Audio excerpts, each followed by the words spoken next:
சமையல் சாதம் காய்கறிகளும் பிரமாதம் அந்த கௌரவ பிரசாதம் இதுவே எனக்கு போதும்.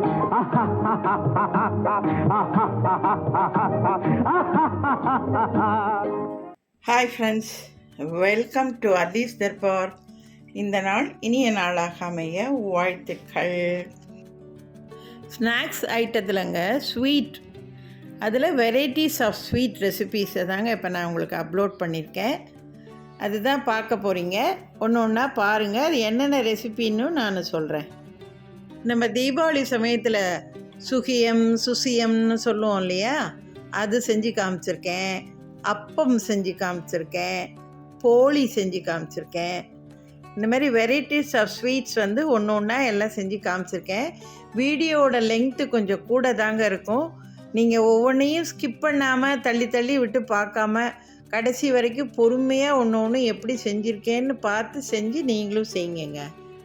இப்போ இந்த கோதுமை அப்பத்துக்கு நான் இந்த பிங்க் கலர் கப்பாலேயே நல்லா கொஞ்சம் குவிச்ச மாதிரி கோதுமை மாவு எடுத்து வச்சுருக்கேங்க. இந்த கப்பில் அரை கப்புலேருந்து அதாவது 3/4 கப்பு வரைக்குங்க. ஸ்வீட் வந்து நம்ம விருப்பம்தான். அரை கப்பும் போடலாம், 3/4 கப்பும் போடலாங்க. நான் எடுத்து வச்சுருக்கேன். தேங்காயும் நம்ம டேஸ்ட்டு தான். 1/4 கப்புலேருந்து அரை கப்பு தேங்காய்ங்க. இப்போ இந்த வெல்லத்தை இந்த பாத்திரத்தில் போட்டு இந்த அரை கப்பு அளவே தண்ணியை சேர்த்து நல்லா வெல்லெல்லாம் கரைஞ்சதும் வடிகட்டி அப்படியே கொஞ்சம் ஆற வச்சு வைங்க. இப்போ இந்த கோதுமை மாவை மிக்சியில் சேர்த்துட்டு தேங்காயும் அதோடையே சேர்த்துட்டு ஒரு மஞ்சள் வாழைப்பழம் ஒன்றுங்க, இதையும் இதோட சேர்த்து நல்லா ஒரு தடவை அரைச்சிக்கோங்க. அதுக்கப்புறமா இந்த வெள்ளை பாவை கொஞ்சம் கொஞ்சமாக ஊற்றி மிக்சியிலேயே மாவை ஓரளவு நல்லா ரெடி பண்ணி எடுத்து வச்சுக்கிட்டு, ரொம்ப தண்ணி ஊற்றிடாதீங்க. கெட்டியாக இருந்தால் கூட பரவாயில்ல. அதுக்கப்புறம் நம்ம அப்பம் ஊற்றுற அந்த கன்சிஸ்டன்சிக்கு வார்ம் வாட்டர் கூடயோ இல்லை பால், காய்ச்சின பால் கூட இருந்தால் கூட அது கூட சேர்த்து கலந்தோ நம்ம மாவை ரெடி பண்ணிக்கலாம். அதனால் நீங்கள் வெல்லத்தை கரைக்கும் போது ரொம்பலாம் தண்ணி ஊற்றி கரைச்சிடாதீங்க. ஒரு 1/4 கப்பு இல்லை அரை கப்பு, அதுவே ஜாஸ்தி. அந்த அளவுக்கு வெல்லத்தில் நீங்கள் கரைச்சி பாவை ரெடி பண்ணால் போதுங்க. வாசனைக்கு ஏலக்காய் தூள், ஸ்வீட்டை என்ஹான்ஸ் பண்ணி கொடுக்க ஒரு பிஞ்சு உப்பு. ஸோ இவ்வளோ தாங்க இன்க்ரீடியன்ஸு. பொரிக்கிறதுக்கு எண்ணெய். ஓகே, இப்போ நான் ஸ்டெப் பை ஸ்டெப்பாக 1 by 1 உங்களுக்கு நான் காட்டுறேன். இப்போ பாருங்கங்க, இந்த வெல்லத்தில் இப்போ நம்ம அரை கப்பு எடுத்தோமா அதே அளவு அரை கப்பு அளவு தண்ணி போதுங்க. அதுவே ஜாஸ்தி தான். இன்னும் கூட கொஞ்சம் குறைச்சி ஊற்றிக்கலாம். இருந்தாலும் நம்ம வந்து அதுக்கப்புறம் திருப்பி தண்ணி சேர்த்து தான் நம்ம அரைக்குவோம். மாவில் தண்ணி பத்தலைன்னா, அதனால் கொஞ்சம் கூட தண்ணி சேர்ந்தாலும் பரவாயில்ல. கரையட்டும். கரைஞ்சது வடிகட்டி இதை கொஞ்சம் ஆற வச்சுக்கோங்க. ரொம்ப ஆறணும்னு இல்லை, கொஞ்சம் வார்மாக சூடாக இருந்தால் போதும். நான் காட்டுறேன். இப்போ பாருங்கங்க, இந்த பாகை கரைஞ்சதும் வடிகட்டி வச்சுருக்கேன். கொஞ்சம் மிதமான சூட்டில் இருக்குது பாருங்க, கை நல்லா வைக்க முடியுது. இந்த வாழைப்பழத்தை மசிச்சு வச்சுருக்கேங்க. இப்போ இந்த வாழைப்பழத்தை இதோட சேர்த்துருங்க. இந்த பாகை கொஞ்சம் கொஞ்சமாக ஊற்றி இதை நல்லா கொஞ்சம் கெட்டியாக அரைச்சி எடுத்துக்குவோங்க. ஓகே, கொஞ்சம் அரைச்சது இந்த தேங்காய் பூவையும் கடைசியாக இதோட சேர்த்து அரைச்சி எடுத்துக்குவோங்க. கொஞ்சம் கொஞ்சமாக ஊற்றி அரைங்க. எல்லா பாகையும் டப்பக்குன்னு எடுத்து ஊற்றிடாதீங்க. கொஞ்சம் பார்த்துக்கிட்டு அப்புறமா தேவைப்பட்ட சேர்த்துக்கலாம் நம்ம. இப்போ பாருங்கங்க, நல்லா அரைச்சிட்டேன். மாவோட அந்த வெள்ளை பாகையும் சேர்த்து இந்த தேங்காய் பூவையும் சேர்த்து பாகு எல்லாத்தையும் ஊற்றுனதுக்கப்புறம் என்னால் கொஞ்சம் அரைக்க முடியல, கெட்டியாக இருந்தது. இந்த காய்ச்சி ஆற வச்ச பால் கொஞ்சம் வச்சுருந்தேங்க, அந்த பாலையும் சேர்த்து தான் நான் ஆற வச்சுருக்கேன். இப்போ பாருங்கள், இந்த மாவோட கன்சிஸ்டன்சி எப்படி பாருங்கள். இது இப்படியே இருக்கட்டுங்க. இதை நல்லா ஒரு 1/2 hour வரைக்கும் நல்லா அப்படியே ஊற வச்சு வைங்க. எல்லாம் நல்லா கொஞ்சம் ஊறட்டும். அதுக்கப்புறமா நம்ம அது ஊற்றுறதுக்கு முன்னாடி திருப்பி மாவோட பக்குவம் எப்படி இருக்குன்னு பார்ப்போம். இல்லைன்னா ஒரு அப்பம் ஊற்றி பார்ப்போம். கரெக்டாக வந்ததுன்னா நம்ம தண்ணியோ பாலோ எதுவும் சேர்க்க தேவையில்லை. அப்படி ரொம்ப ஒரு மாதிரி ஹார்டாக இருந்தது, சாஃப்டாக இல்லை அப்படின்னா தேவையான அளவு ஒரு 1/4 டம்ளர் பாலோ இல்லை வார்ம் வாட்டரோ சேர்த்து மாவை திருப்பி நல்லா கரைச்சிட்டு நம்ம எண்ணெயில் இப்படி ஊற்றணுங்க. அந்த மாவு வந்து எண்ணெயில் ஊற்றும் போது கொஞ்சம் அந்த ஃப்ளோ வந்து சீக்கிரம் வர்ற மாதிரி இருக்கணும். சீக்கிரம்னா அதுக்காக தண்ணி எடுத்து ஊற்றிடக்கூடாது. கெட்டியாக இந்த பாருங்கள், இப்படி எடுத்து ஊற்றும்போது மாவு கெட்டியாக இல்லாமல் கரெக்டாக எண்ணெயில் அப்படியே ஊற்றுற மாதிரி நம்ம அதான் தோசை மாவு பக்குவன்னு சொல்லுவோம் இல்லையா, சேம் அதே கன்சிஸ்டன்சி தாங்க. ஓகே, இது ஊறட்டும், அடுத்தது பார்க்கலாம். இப்போ பாருங்கங்க, ஒரு 1/2 hour ஆயிடுச்சு. நல்லா கலக்கி விட்டு பார்த்துட்டேன். கொஞ்சம் கெட்டியாக இருக்க மாதிரி இருக்கு. ஸோ ஒரு கரண்டி பாலுங்க, இந்த கரண்டியாலே ஒரு கரண்டி பால் அவ்வளோதான் இருக்கும். அதை சேர்த்து விட்ருக்கேன். இப்போ அடுப்பில் எண்ணெய் சட்டி வச்சுருக்கேன். முதல்ல எண்ணெய் நல்லா காஞ்சதுக்கப்புறம் ஒரு கரண்டி மாவை ஊற்றிட்டு டக்குன்னு மீடியம் ஃப்ளேமுக்கு கொண்டு போயிடுங்க. அந்த ஒரே அளவு தீயை வச்சுட்டு அப்பத்தை ஊற்றி எடுங்க. இப்போ பாருங்கங்க, இந்த ஒரு கரண்டி பால் சேர்த்ததுக்கப்புறம் இங்கே பாருங்கள், மாவு கரெக்டாக தடங்கள் இல்லாமல் அப்படி எடுத்து ஊற்றும் போது கரெக்டாக மாவு விழுது பாருங்கள். முதல்ல எவ்வளோ அப்படியே கரண்டியை விட்டே மெதுவாக விழுந்தது, இப்போ நல்லா சரசரன்னு விழுது பாருங்கள் மாவு. அவ்வளோதாங்க. அப்புறம் எண்ணெய் காஞ்சிருச்சான்னு பார்க்குறதுக்குங்க, இந்த பாருங்கள், இப்படி ஒரு துளி மாவை அப்படி போட்டு பாருங்கள். பாருங்கள், டபக்குன்னு உடனே மேலே வருது பாருங்கள். அப்போ எண்ணெய் காய்ச்சல் கரெக்டாக இருக்குதுன்னு அர்த்தம். இப்போ பாருங்கங்க, ஒரு அப்பம் ஊற்றி எடுத்துட்டேன், அடுத்த அப்பம் ஊற்றிருக்கேன். பாருங்கள், தீயை எவ்வளோ லோ ஃப்ளேமாக வச்சுருக்கேன் பாருங்கள். எண்ணெய் காஞ்ச உடனேயே டப்புன்னு தீயை லோ ஃப்ளேமுக்கு கொண்டு போயிடணுங்க. மெதுவாக தான் அப்பம் சுட்டு எடுக்கணும். நம்ம அவசரத்துக்கெல்லாம் கடகடன்னு போட்டெல்லாம் சுட முடியாது. பொறுமையாக இது எண்ணெயில் வெந்தாதாங்க மேலேயும் சரி உள்ளேயும் சரி நல்லா சூப்பராக இருக்கும். அதே நேரத்தில் வெந்துருச்சுன்னா ஒரு மாதிரி இந்த சலசலப்பெல்லாம் அடங்கி மிதக்க ஆரம்பிச்சிருங்க உங்களுக்கு. அந்த மாதிரி சமயத்தில் அப்படியே டக்குன்னு நம்ம எடுத்துட வேண்டியதுதான். இங்கே பாருங்க, இப்போ உங்களுக்கு என்ன அப்பப்போ நீங்கள் மாவை ஊற்றும் போது இந்த மாதிரி நல்லா கலக்கி விட்டுட்டு ஒரு 1/2 கரண்டி அளவு மாவு எடுத்துக்கோங்க. அப்படி சென்டராக அப்படி ஊற்றுங்க. அவ்வளோதான், ஒன்றும் பண்ணாதீங்க. அது பாட்டு கொதிச்சிட்டு இருக்கட்டும். அதை பாருங்கள், தானாக டபக்குன்னு மேலே வந்துடுச்சு பாருங்கள். அவ்வளோதாங்க. இப்போ இந்த மாதிரி நேரத்தில் ஒரு ஓரமாக ஒதுக்கிட்டு நம்ம அப்படியே அது மேலே அப்படியே எண்ணெயை மொண்டு ஊற்றுங்க. இப்போ அப்படியே லேசாக திருப்பி விடுங்க. அதை பாருங்கள், நல்லா மேலே புஷ்ஷுன்னு உப்பிக்கிட்டு எவ்வளோ நல்லா இருக்கு பாருங்கள். இப்போ இந்தமாரி கூட 2 வாலெல்லாம் விழுறதெல்லாம் அதெல்லாம் சகஜம்தாங்க. இப்போ பாருங்கள், நல்லா சூப்பராக உப்பிக்கிட்டு சும்மா அம்சமாக வருது பாருங்கள் அப்பம். இந்த மாதிரி தாங்க ஒரு லைட் கோல்டன் ப்ரௌன் கலர் இருக்கிற மாதிரி பொரிச்சு எடுக்கணும். அதே சமயத்தில் அப்பமும் பார்த்தீங்கன்னா நல்லா வெந்ததுக்கப்புறம் டக்குன்னு அப்படியே தக்கையாக மிதக்க ஆரம்பிச்சிருங்க எண்ணெயில். அந்தமாரி பக்குவத்துலேயும் நீங்கள் எடுத்துடணும். இந்த பாருங்கள், அவ்வளோதான். அப்புறங்க இந்த அப்பம் பொரிக்கிறதுக்கும் நீங்கள் எண்ணெய் சட்டியில் எண்ணெய் வைக்கிறதும் ஃபுல்லெல்லாம் எண்ணெயை வச்சுலாம் பொரிக்கக்கூடாதுங்க. எண்ணெய் சட்டியிலே ஒரு 1/4 பகுதி அளவு எண்ணெயை வச்சு தான் நீங்கள் வந்து பொரிக்கணும். அப்பத்துக்கு வந்து எண்ணெயை மொண்டு ஊற்றி தான் அப்பம் பொரிக்கணும். பாருங்கங்க, அப்பம் ஃபுல்லாக பொரித்து எடுத்துட்டேன். இங்கே பாருங்கள், 2 பக்கமும் நல்லா புஷ்ஷுன்னு உப்பிக்கிட்டு எவ்வளோ சூப்பராக நல்லா இருக்குது பாருங்கள், ஜம்முன்னு. ஓரெல்லாம் ஒரு மாதிரி நல்லா ரவுண்டாக காம்பஸால் அளந்த மாதிரி நடுப்புற நல்லா புஷ்ஷுன்னு உப்பிக்கிட்டு எவ்வளோ சூப்பராக வந்திருக்கு பாருங்கள். எல்லாம் ஒரே கலராக ஜம்முன்னு இருக்குங்க. எல்லாம் அப்படியே ஒன்று மேலே ஒன்று அப்படியே போட்டு பொரிச்சு எடுத்து போட்டுட்டாங்க எல்லாமே. சூப்பராக வந்திருக்குங்க. அப்போது இதோட அளவுகளையெல்லாம் நான் டிஸ்கிரிப்ஷன் பாக்ஸில் கொடுத்துட்றேன். நீங்கள் இதை அப்படியே சேவ் பண்ணி வச்சுக்கிட்டு எப்போ வேணாலும் செய்யலாங்க. கார்த்திகைக்கும் செய்யலாம், சாதாரண நாளையிலையும் செய்யலாம். சும்மா திங்கிடும் போல் இருந்ததுன்னா கூட செஞ்சு சாப்பிட்லாங்க நம்ம. ஓகே, உங்களுக்கும் இந்த வீடியோ பிடிச்சிருக்கும்னு நினைக்கிறேன்.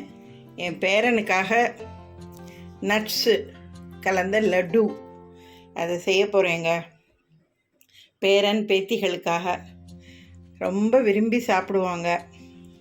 ஸோ அவங்களுக்கு பிடித்தமான இந்த லட்டுவை செய்ய போகிறேன்.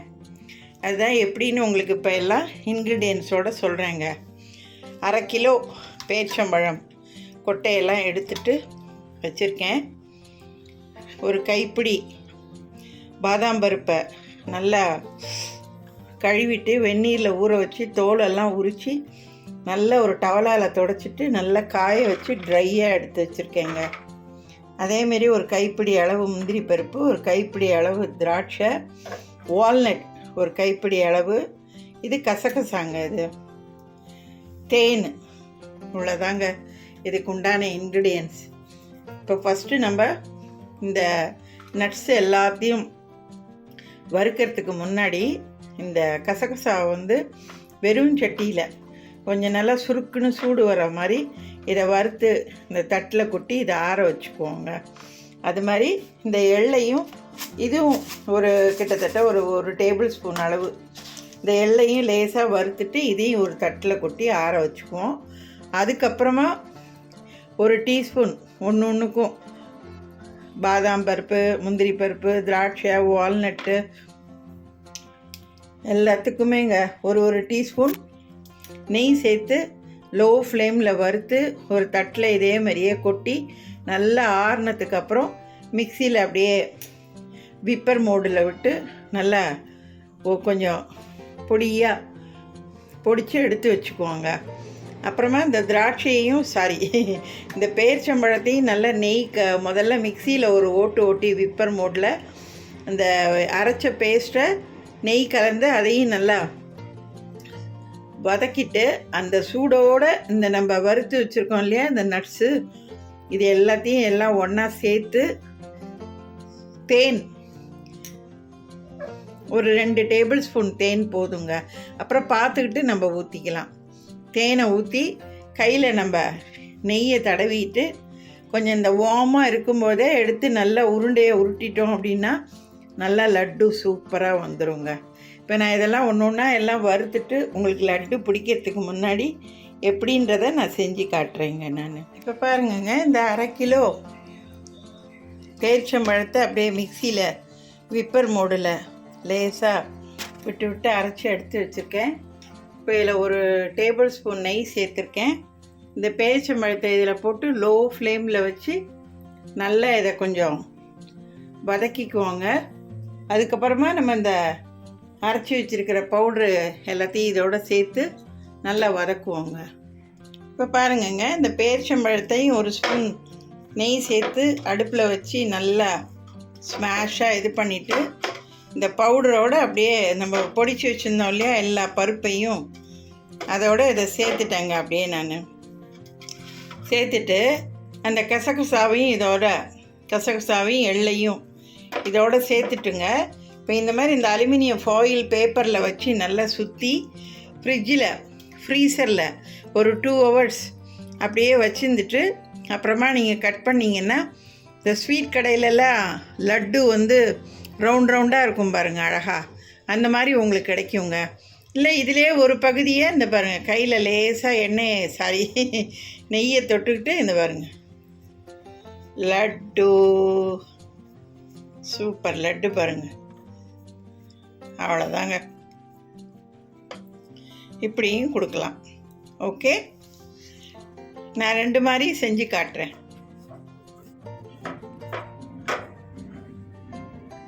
இப்போ பாருங்கங்க, இந்த மாதிரி இந்த அலுமினியம் ஃபாயில் பேப்பரில் நல்லா அழகாக உருட்டிக்கோங்க. ஒரே ஈவனாக ஒரு பக்கம் மெலிசாக ஒரு பக்கம் குண்டாக இல்லாமல் நல்லா கரெக்டாக ஈவனாக உருட்டிக்கோங்க. பாருங்க,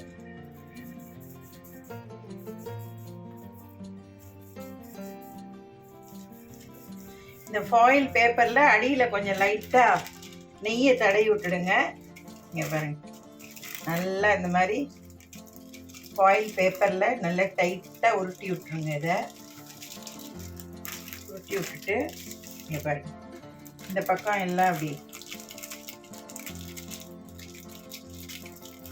அமுக்கி விட்டுருங்க நல்லா. அது மாதிரி இந்த பக்கமும் எல்லாம் நல்லா அமுக்கி விட்டுடுங்க. இது நல்லா அப்படி சுருட்டி விட்டு வச்சிங்கன்னா அப்படியே பிடிச்சிக்கோங்கள.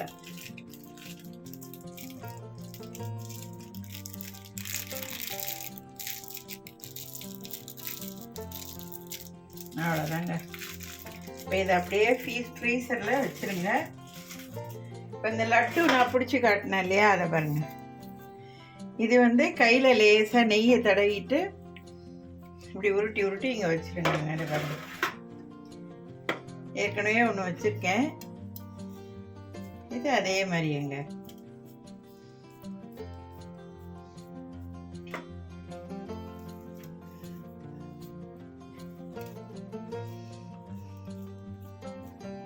இப்போ நான் வந்து 1/2 கிலோ பேரிச்சம்பழங்க, அதுக்கெல்லாம் என் கையால் ஒரு கை அப்படியே எல்லாம் போட்டுக்கிட்டேங்க. எல்லா பருப்பும்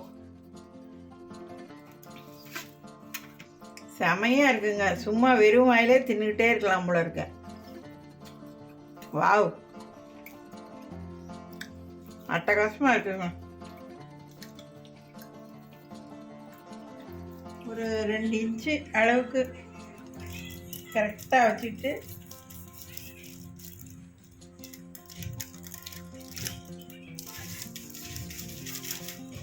இந்த மாதிரி நறுக்குங்க. இதை உரிச்சு எடுத்தீங்கன்னா கடையிலெல்லாம் விற்கிது பாருங்க. அதே மாதிரி நல்லா அழகாக ரவுண்டாக சூப்பராக வருது பாருங்க.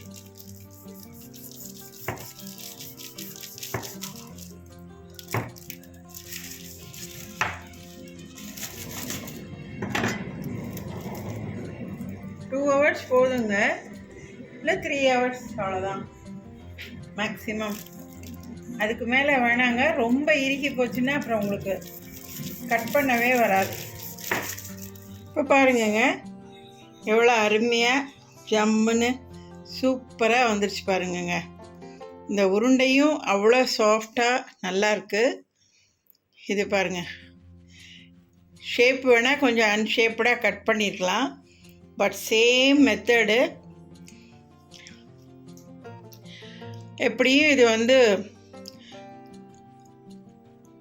1 கிலோ மேலேயே இருக்குங்க. இது 1/2 கிலோ பேரிச்சம்பழத்தில் எல்லாத்தையும் நம்ம சேர்த்து பண்ணும்போது எப்படியும் 1லேருந்து 2 கிலோக்குள்ளே தாராளமாக வருங்க. இது நம்மளே நம்ம கைப்பட சூப்பராக அம்சமாக ஜம்முன்னு இந்த மாதிரி நட்ஸில் லட்டு தயார் பண்ணி நம்மளும் சாப்பிட்லாம், குழந்தைங்களுக்கும் கொடுக்கலாம். ஸ்கூலுக்கு ஸ்நாக்ஸ் டப்பாவில் வச்சு கொடுக்குறீங்கும்போது இந்த மாதிரி நட்ஸு பால் வச்சு கொடுத்தீங்கன்னா உடம்புக்கு அவ்வளோ நல்லது. இதில் என்ன இல்லை சொல்லுங்கள்? பாதாம், பிஸ்தா, முந்திரி, வால்நட், திராட்சை, பேரிச்சம்பழம், நெய், தேன் எல்லாம் இருக்குங்க. இதில் இல்லாததே கிடையாது. இதில் கசகசா ரொம்ப நல்லது உடம்புக்கு, வெள்ளை எள்ளு அது அதை விட ரொம்ப நல்லது. இப்படி ஒன்று ஒன்றா சொல்லிகிட்டே போகலாங்க. Highly nutritions. இப்போ நான் வந்து மெஷரிங் கப்பால் 1 கப்புங்க கடலப்பருப்பை வந்து நல்லா கொஞ்சம் சூடு வர வரைக்கும் லேசாக வறுத்துட்டு நல்லா கழுவிட்டு கிட்டத்தட்ட ஒரு 2 மணி நேரம் போல் நல்லா ஊற வச்சுருக்கேங்க. இப்போ இந்த தண்ணியெல்லாம் நல்லா ட்ரெயின் பண்ணிவிட்டு சுத்தமாக ஒரு குக்கர்லேயோ இல்லை டைரெக்டாக பாத்திரத்துலேயோ சேர்த்து ஒரு 3/4 பதங்க வெந்தால் போதும். ரொம்ப குழையெல்லாம் வேக வேண்டாம், 3/4 பதம். அதாவது பருப்பை போட்டுட்டு குக்கராக இருந்தால் டைரெக்டாக வேக வைக்கிற மாதிரி இருந்தால் குக்கரில் பருப்பை சேர்த்து பருப்பு மூழ்கிற அளவுக்கு கொஞ்சமாக தண்ணியை ஊற்றி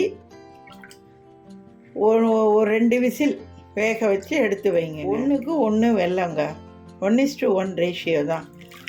எந்த பாத்திரத்தில் நீங்கள் அளக்குறீங்களோ அந்த பாத்திரத்துக்கு தான் கணக்கு. ஒரு கப்பு பருப்பு எடுத்திங்கன்னா 1 கப்பு வெல்லம், அவ்வளோதான். தேங்காய் வந்து நல்ல மீடியம் சைஸாக உள்ள ஒரு சின்ன தேங்காயில் ஒரு மூடியும் சேர்த்துக்கலாம். இல்லை தேங்காய் டேஸ்ட்டு உங்களுக்கு பிடிக்குன்னா ஒரு தேங்காயும் சேர்த்துக்கலாம். நல்லா பூவாக திருவிட்டு சேர்த்துக்க வேண்டியதாங்க. இப்போ பாருங்கங்க, இந்த மாதிரி குக்கரில் நீங்கள் வேக வைக்கிறதா இருந்தால் குக்கரில் பருப்பை போட்டு பருப்பு மூழ்கிற அளவுக்கு தண்ணி ஊற்றினா போதும். ரொம்ப தண்ணி ஊற்றாதீங்க. ஒரு 2 விசில் விட்டு வேக வச்சு எடுங்க. இப்போ பாருங்கங்க, ஒரு 2 விசில் விட்டு தான் எடுத்தேன். இதை பாருங்கள், ரொம்ப குழைய வேகலை. இப்படி கடலைப்பருப்பு எடுத்து நசுங்குனீங்கன்னா நசுங்குது பாருங்கள், அவ்வளோதான். இந்த மாதிரி தாங்க வேக வைக்கணும். பருப்பு வந்து ஒரு 3/4 பதம் தான் வெந்திருக்கணும். இப்போ நான் எப்படி பண்ண போகிறேன்னா, இப்போ இது கொஞ்சம் ஆறுனதுக்கு அப்புறம் இதை பேஸ்ட்டாக அரைச்சிட்டு வெள்ளை பாகை வச்சு வடிகட்டிட்டு திருப்பி அந்த வெள்ளை பாகிலே இந்த தேங்காயும் சேர்த்து நல்லா ஒரு கொதி வந்ததுக்கப்புறம் இந்த அரைச்ச கடலைப்பருப்பு பேஸ்ட்டை சேர்த்து நான் பூரணமாக ரெடி பண்ண போகிறேங்க. நான் ரெடி பண்ணும்போது உங்களுக்கு காட்டுறேன். இப்போ பாருங்கங்க, இந்த 1 கப்பு வெல்லத்தில் ஒரு 1/2 கப்பு தண்ணி ஊற்றி நல்லா வெள்ளை பாகு கரைஞ்சதும் வடிகட்டி திருப்பி ஊற்றி வச்சுருக்கேங்க. 1 டீஸ்பூன் ஏலக்காய் பவுட்ரு போட்டிருக்கேன். 1 பிஞ்சு உப்பு போட்டிருக்கேன். இப்போ இது கொதிக்க ஆரம்பிச்சிருச்சு. இப்போ இதில் என்ன பண்ணுங்கள், நம்ம இந்த ஒரு 3/4 கப்பு தேங்காய் பூ திருவுனது இருக்கு இல்லையா, அதை இதில் போட்டுருங்க. போட்டுட்டு லோ ஃப்ளேமில் வச்சு ஒரு தடவை நல்லா கொதிக்க விடுங்கங்க. ஒரு 5 மினிட்ஸ் இது நல்லா கொதிக்கட்டும் லோ ஃப்ளேம்லேயே. அதுக்கப்புறமா இந்த பாருங்கள், இந்த கடலைப்பருப்பை மசிச்சு வச்சுருக்கோம் இல்லையா மிக்சியில், இதை அதோட சட்டியை கீழே இறக்கி வச்சு இந்த கடலைப்பருப்பு பேஸ்ட் அதோட சேர்த்து நல்லா ஒன்றா எல்லாம் மெர்ஜ் பண்ணி அதுக்கப்புறமா அடுப்பில் லோ ஃப்ளேமில் வச்சு கிளறி விட்டுக்கிட்டே இருங்கங்க. அந்த பக்குவம் வரும்பொழுது நான் காட்டுறேன். நான் இப்போ பாருங்கங்க, எல்லாத்தையும் ஒன்றா கலந்துட்டேன். லோ ஃப்ளேமில் தான் வச்சுருக்கேன் அடுப்பை. தீயை அப்படியே பக்கத்துலேயே இருந்துட்டு அப்பப்போ போகிறப்ப வரப்போ இந்த மாதிரி நல்லா கிளறி விட்டுக்கிட்டே இருங்கங்க. இப்போ பாருங்கங்க, அடியில் லேசாக ஒட்டுற மாதிரி ஒரு டைம் வரும்பொழுது நல்ல ஒரு 1 இல்லை 2 டேபிள் ஸ்பூன் நெய்யை கலந்து விட்டுட்டு திருப்பி நல்லா ஒரு தடவை எல்லாம் அப்படி பிரட்டி விடுங்க. இந்த பாருங்கள், இப்போயே அடியில் வந்து ஒட்டாமல் இருக்குது பாருங்கள் லேசாக. இப்போ பாருங்கங்க, மாவு நல்லா ரெடி ஆகிடுச்சு. இந்தமாரி தண்ணியில் கையை நனைச்சிக்கிட்டு தண்ணியை உதறிட்டு பாருங்கள், இப்படி தொட்டு பார்த்தீங்கன்னா கையில் மாவு ஒட்டக்கூடாது. இதாங்க பக்குவம். இப்போ இது கொஞ்சம் கை சூடு பொறுக்கிற அளவுக்கு எடுத்து இதை பாருங்கள், இந்த மாதிரி உருட்டினீங்கன்னா நல்லா உருட்டை வருது பாருங்கள், சூப்பராக. இதாங்க பக்குவம். இப்போ பாருங்கங்க, இந்த மாதிரி நல்ல ஒரு அகலமான தட்டில் அப்படியே சுரண்டி கொட்டிடுங்க. இங்கே பாருங்கள், கொஞ்சம் கூட அடி பிடிக்கவே இல்லை பாருங்கள். தட்டி எவ்வளோ வெள்ளையாக இருக்குது பாருங்கள், சூப்பராக. இந்த மாதிரி தாங்க நீங்கள் வந்து இந்த பருப்பை சுருட்டி எடுக்கணும். நீங்கள் அடி பிடிச்சிருச்சுன்னா நல்லா இருக்காது. இதை பாருங்கள், சூப்பராக உருட்டை வருது பாருங்கள், நல்லா ஜம்மன். இதாங்க பக்குவம். இது பாருங்கள், கையில் எதுவுமே இல்லை பாருங்கள். இப்போ பாருங்கங்க, இந்த சுழியனுக்கெல்லாம் நல்லபடியாக ரெடி பண்ணி இதை பாருங்கள் நல்லா உருட்டி வச்சுட்டாங்க. சூப்பராக இருக்குது பாருங்கள், நல்லா சாஃப்டாக ஜம்முன்னுட்டு ஆற நல்லா இறுகி போய் நம்ம உருட்டும் போது நல்லா சூப்பராக உருண்டு வந்துருச்சு பாருங்கள். அவ்வளோதாங்க. உங்களுக்கு சுட்டு காட்டணுங்கிறதுக்காக சும்மா ஒரு 1/4 கப்பு மைதா மாவில் 1 டீஸ்பூன் அரிசி மாவை கலந்து மேல் மாவுக்கு உப்பை சேர்த்துட்டு 1 பிஞ்சு சோடாப்பூ இதில் சேர்த்துருக்காங்க. இந்த பாருங்கள், இப்போ இருக்கணும் தோசை மாவு பதங்கிறது. ரொம்பவும் தண்ணியாக இருக்கக்கூடாது, ரொம்பவும் கெட்டியாக இருக்கக்கூடாது. நீங்கள் ஒரு உருண்டையை அதில் போட்டு டிப் பண்ணிவிட்டு பொரிச்சு பாருங்கள். மாவு நல்லா கோட்டாகி உருண்டை நல்லா வந்ததுன்னா அப்படியே சுடுங்க.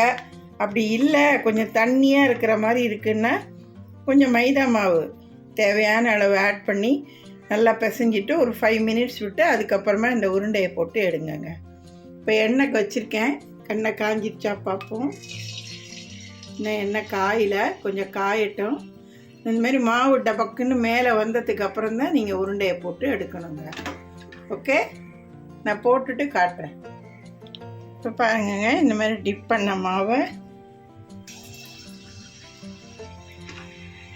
கொஞ்சம் லோ ஃப்ளேம்லேயே வச்சுக்கோங்க, ரொம்ப ஜாஸ்தி வேண்டாம்.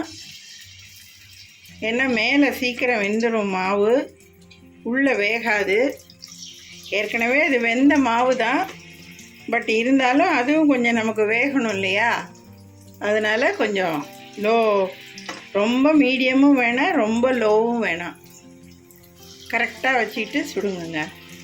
போட்ட உடனே எடுக்காதீங்க, டபக்குன்னு கரண்டியை விட்டு கொஞ்சம் தானாக மேலே வரும்.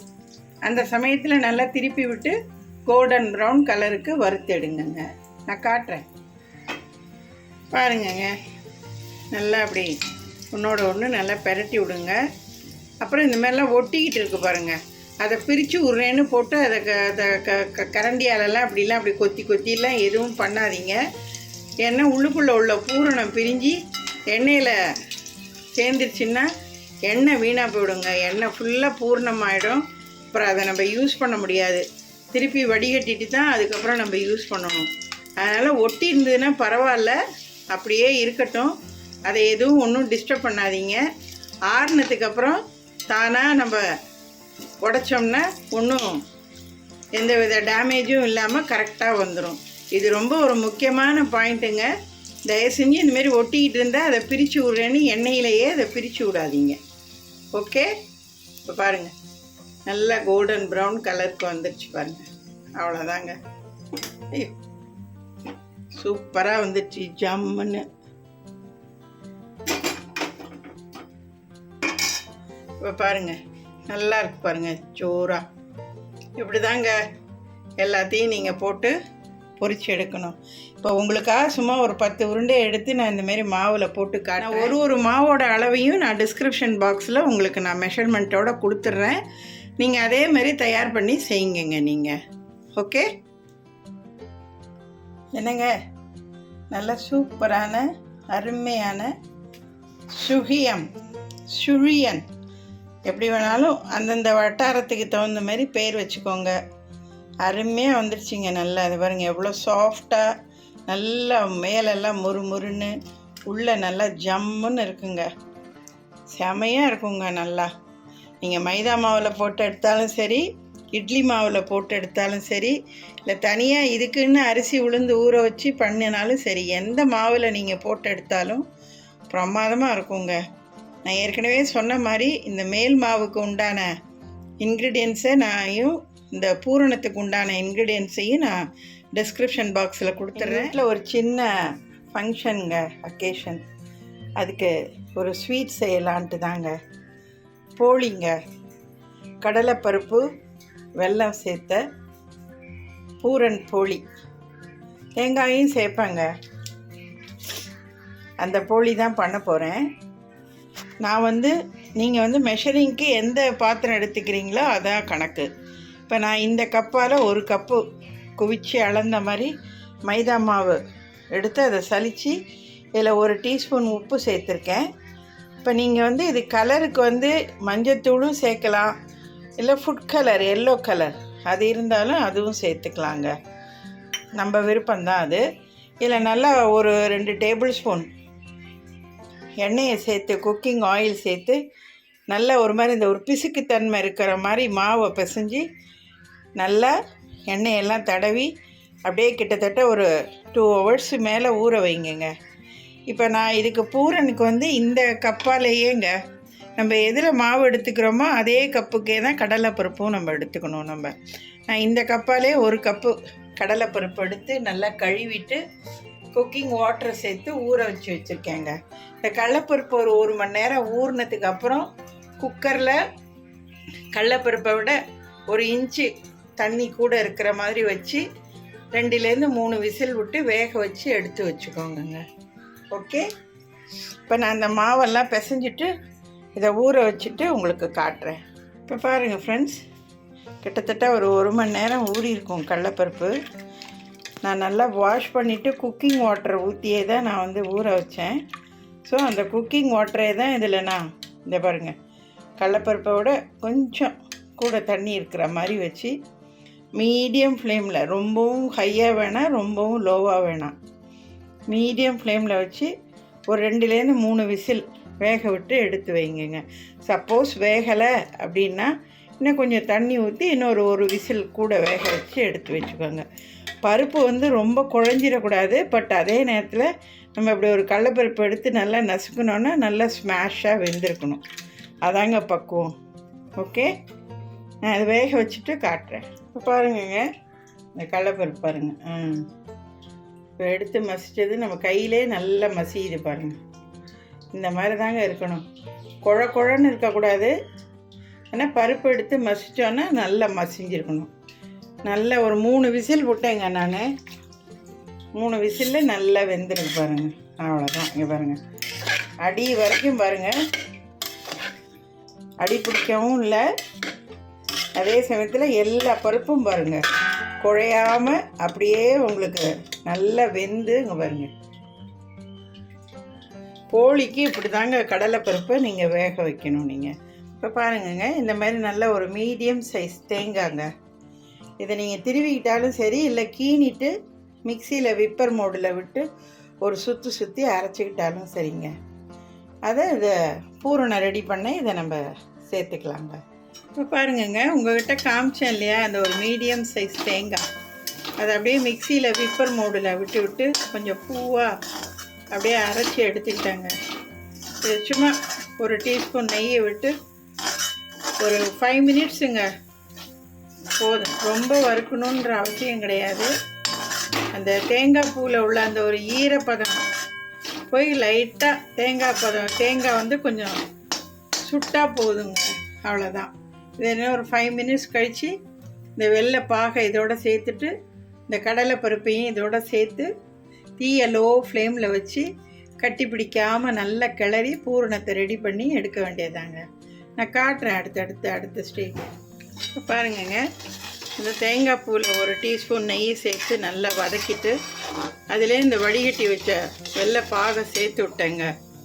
நல்ல ஒரு கொதிக்கட்டுங்க. நல்லா நுரைச்சி பாருங்கங்க, இந்த தேங்காய் வறுத்தேன் இல்லையா, அதோடைய இந்த வடிகட்டி வச்ச இந்த வெள்ளை பாவையும் சேர்த்துட்டு இந்த கடலை பருப்பையும் சேர்த்து ஒரு பிஞ்சு உப்பும் சேர்த்துட்டு ஏலக்காய் பவுடர் அதையும் சேர்த்துட்டு அப்படியே லோ ஃப்ளேமில் வச்சுருக்கேங்க. இப்போ பாருங்கங்க, நான் லோ ஃப்ளேம்லேயே வச்சு இங்கே பாருங்கள் சட்டியில் அழகாக ஒட்டாமல் வந்துருச்சு பாருங்கள். அதே நேரத்தில் நல்ல தளன்னு இருக்குது பாருங்கள். அப்படியே அடுப்பை ஆஃப் பண்ணிடணுங்க. இப்போ பாருங்கங்க, இந்த பூரணத்தை எடுத்து தட்டில் கொட்டி இதுலேயும் ஆற வச்சேன், சட்டிலையும் ஆற வச்சேன். இப்போ பாருங்கள், இப்போ எடுத்து உருண்டணுன்னா நல்லா அழகாக உருண்டை வருவேன். அதே எப்படி நசுக்குனிங்கன்னா இங்கே பாருங்கள் நல்லா சாஃப்டாக நசுங்குது பாருங்கள். இதாங்க கரெக்டான பக்குவம். இந்தமாரி உருண்டை வந்து நல்லா சாஃப்டாக இருந்தால் தான் நீங்கள் போலிக்குள்ளே அந்த மாவுக்குள்ளே இந்த பூரணத்தை வச்சு நம்ம தட்டும்பொழுது எண்ணெயை தொட்டுக்கிட்டு நல்லா சூப்பராக தட்ட வருங்க. இப்போ இந்த மாதிரி நமக்கு தேவையான அளவு சின்னதோ பெருசோ உருண்டி எல்லாத்தையும் வச்சுக்கிட்டு போலி பசஞ்சு அந்த மைதா மாவில் போட்டு போலியாக தட்டி சுட வேண்டியதாங்க. நான் எல்லாம் ரெடி பண்ணிக்கிட்டு உங்களுக்கு போலியை தட்டி காட்டுறேன் நான். இப்போ பாருங்கங்க, நான் வந்து ஃபுட் கலர் தான் சேர்த்தேன். கொஞ்சமாக தண்ணியில் கலந்துட்டு அதை கரைச்சி மாவில் ஊற்றிட்டு சேர்த்தேன். இதுக்கு முன்னாடியே சொன்ன மாதிரி இதுக்கு தேவையான உப்பு எண்ணெய் எல்லாம் சேர்த்து தாங்க நல்லா பிசைஞ்சு வச்சுருக்கேன். பாருங்க, மாவு நல்லா ஒரு மாதிரி இப்படி சிக்கியாக இருக்கணும். அதுதாங்க பக்குவம். இதை நல்லா பிசைஞ்சு கிட்டத்தட்ட இதுவும் ஒரு 2 to 3 hours நல்லா ஊறட்டுங்க. மாவு எந்த அளவுக்கு நல்லா ஊறுதோ அந்த அளவுக்கு நல்லா போலி நல்லா சாஃப்டாகவும் வரும், தட்டுறதுக்கும் நல்லா வாட்டமாக வருங்க. இப்போ பாருங்கங்க, இந்த மாதிரி இந்த மாவை பிசைஞ்சு வச்சுருந்தேன் பார்த்தீங்களா, இதுலேருந்து நான் சின்ன சின்ன உருண்டையாக எடுத்து இந்த உருண்டை எப்படி உருட்டி வச்சேனோ அதேமாரி இதையும் சின்ன சின்ன உருண்டையாக உருட்டி எடுத்துக்கிட்டாங்க. இப்போ இதுலேருந்து ஒரு உருண்டையை பாருங்க நல்லா உருட்டிட்டு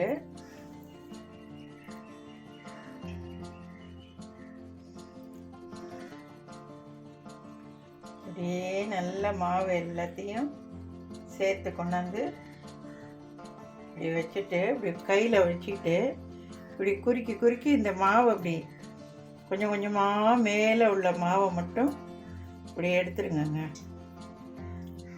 எக்ஸஸாக உள்ள மாவை ரொம்ப புட்டு எடுத்துடாதீங்க, அப்புறம் பூர்ணம் வெளியில் தெரிய ஆரம்பிச்சிடும். சும்மா ஓரளவு இதை பாருங்கள், இந்த மாதிரி வந்ததுக்கப்புறமா இந்த பாருங்கள், இதுவே நான் மாவு கொஞ்சம் கூட எடுத்துட்டேன். இட்ஸ் ஓகே, அட்ஜஸ்ட் பண்ணிக்கலாம், அவ்வளோதான். பாருங்க,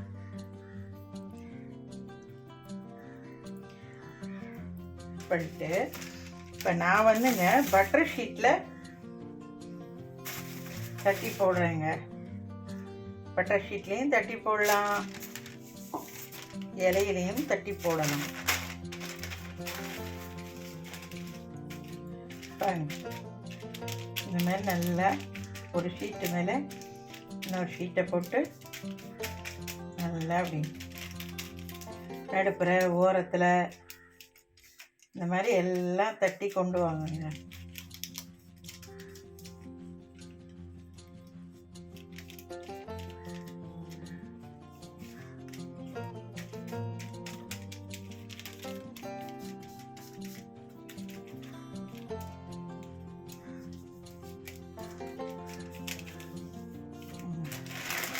இப்போ பாருங்கள், இந்த மாதிரி ஓரத்தில் இல்லாமல் கொஞ்சம் எல்லாம் நம்ம சரி பண்ணிக்குவோம்.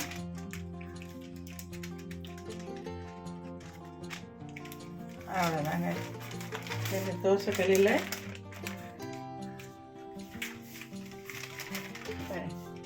அப்படியே அப்படி போட்டுருங்க. பூரணை வந்து உள்ளார நல்லா குக்காகி நல்லா வெந்துருச்சு. இப்போ நமக்கு இந்த மேல் மாவு மட்டும்தான் நமக்கு இப்போ வேகணும். அதனால் நல்ல லோ ஃப்ளேம்லேயே வச்சு செய்யுங்க. ஒரு 2 நிமிஷம் கழித்து திருப்பி போடுங்க. அதையும் திருப்பி போட்டுட்டு இந்த பாருங்கள், இந்த நெய் உருக்கி வச்சுருக்கேன் இந்த தட்டில். எடுக்க போகிறதுக்கு முன்னே இந்த மாதிரி ப்ரெஷ்ஷால் தடவிட்டு இந்தமாரி நெய்யை இது மேலே மேல் பக்கமும் கீழ் பக்கமும் தடவிட்டு இங்கே பாருங்கள், போலி 3 போலி சுட்டு எடுத்துட்டேன். பாருங்கள் எவ்வளோ சாஃப்டாக இருக்குது பாருங்கள், நல்லா ஜம்முன்னு. உங்களுக்கு ஒரு போலி வேணாலும் நான் பிச்சு காட்டுறேங்க. பாருங்கள், செமையாக இருக்கு பாருங்கள், நல்லா ஜம்முன்னு. இதே மாதிரி தாங்க எல்லாத்தையும் போட்டு எடுக்கணும். ஓகே, நான் இப்போ எல்லாத்தையும் தட்டிட்டு உங்களுக்கு ஃபைனலாக காட்டுறேன். இதோட இன்க்ரீடியன்ஸ் எல்லாம் நான் வந்து டிஸ்கிரிப்ஷன் பாக்ஸில் கொடுத்துட்றேங்க. நீங்கள் அதை தரவாக செக் பண்ணிவிட்டு இதே மாதிரி செய்யுங்க. இது திருப்பி போட்டிருக்கேன்னா இன்னும் ஒரு 1 நிமிஷம் 2 நிமிஷம் இருக்கட்டும்.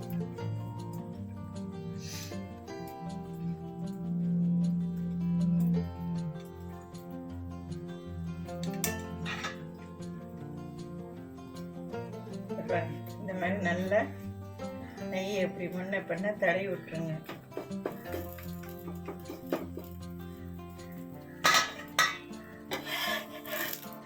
திருப்பி போடுங்க. இந்த பக்கமும் இந்த மாதிரி நல்ல நெய்யை தடவி விட்டுருங்க.